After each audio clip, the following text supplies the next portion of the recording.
Here they come. The P-51 Mustang and the P-63 between the Allison and the Kingcobra. Merlin engine. I hope, because I'd like to hear it too. But the Allison and the Merlin engine.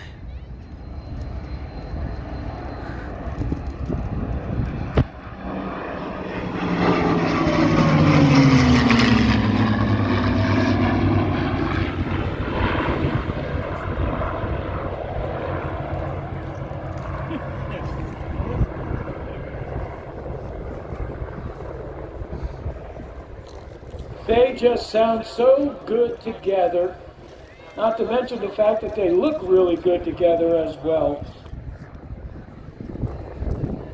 Now, I have no idea on the production figures of the Allison engines, but I know they made a bunch of them. And also the D-rated Merlin engine became the Meteor tank engine, and that Packard was building engines for PT boats as well. And while all that's going on, North American figured out how to put a laminar flow wing into production. They did it first. The tolerances on that wing are very tight, and if you don't get it just right, well, it doesn't work. But North American got it right in spite of all the naysayers, and it made the airplane. Between that wing and the engine, it made the P-51 the success that it turned out to be. Here they come. And here they come from the left.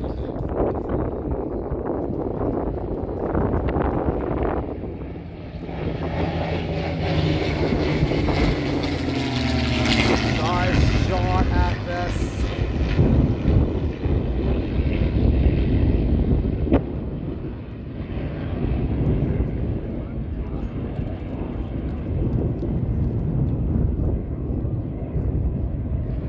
I have a high school friend of mine, one of my best friends. His dad flew P-51s in the war.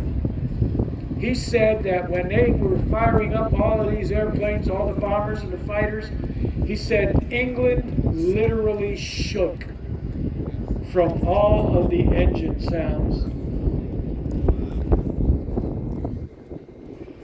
I bet that was something.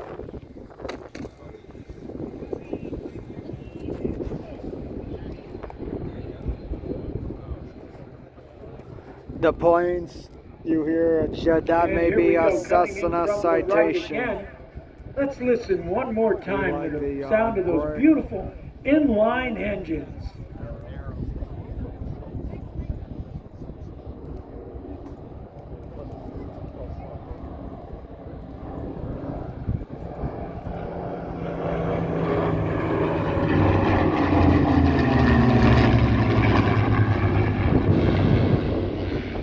Jack Roush on the Mustangs. I know one former teammate was Greg Biffle. Mark Todd, John Carenti, unbelievable piloting skills in play there. Very tight trail formation. I'll bet you they're going to set up for another photo pass.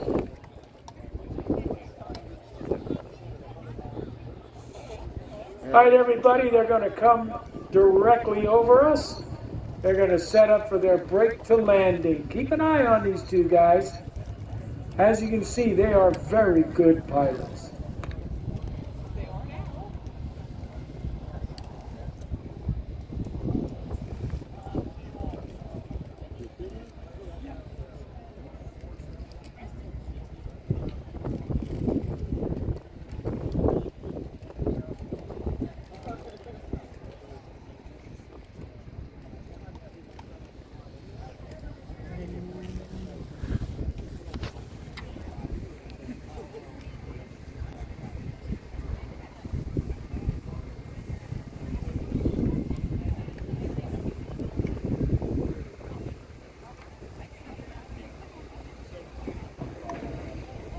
Ladies and gentlemen, we regret to report you, we know that the schedule calls for the missing man information, or the missing man formation.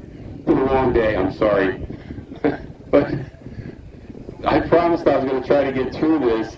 But we do want to take a moment to, we were going to dedicate the Missing Man formation today to our good friend, who was a longtime member of the museum, probably one of the nicest guys we ever had around here. He was a great person, everybody's friend, worked hard, did a lot of things. His name was Jim Krombach. And unfortunately, we won't be able to do taps of the Missing Man.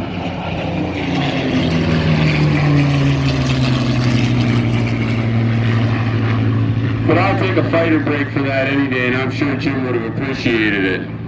Jim loved airplanes, Jim loved the World War II weekend, Jim loved the museum, and Jim loved his friend and basically loved everybody. I don't think the man had an enemy in the world. So this one's for you, Jim Krombach, and we'll see you in Valhalla.